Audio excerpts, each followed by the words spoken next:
Hey guys, I'm Natalie Brett and I'm back with another DIY recipe.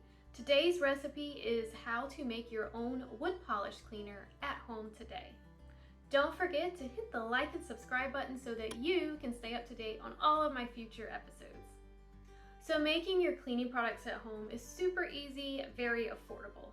Today's recipe is going to show you how easy it is to make your own wood polish at home with chemical-free ingredients. So the first thing that you want to do is start with a 16-ounce spray bottle. I chose a brown glass spray bottle because nothing screams wood like the color brown, right? All right, so grab your 16-ounce spray bottle. Don't forget to use a funnel. A funnel is a really great way to keep the recipe in the bottle and not all over your kitchen like I usually do. All right, the next thing you're going to do is add about a cup of olive oil. So olive oil here. I'm using my funnel. I'm just going to add it into the spray bottle first. It goes down a little slow. Olive oil tends to linger a bit. Okay, the next thing I'm going to do is add a cup of distilled white vinegar.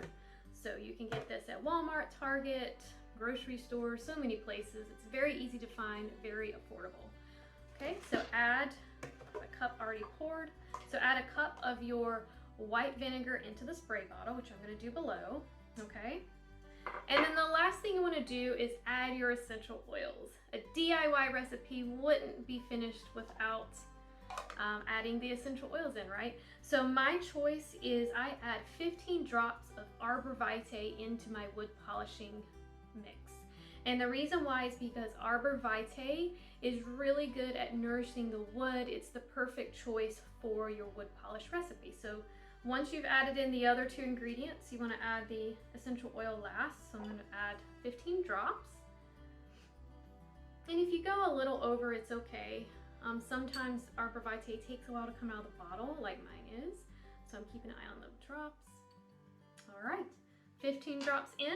And then what I do is put the lid on, swirl it around, shake it up a little bit, and then your wood polishing spray is ready for use.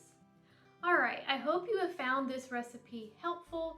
To stay up to date on all of my future recipes, don't forget to subscribe below, so that way you'll know as soon as they come out. That's all for now. Bye, folks.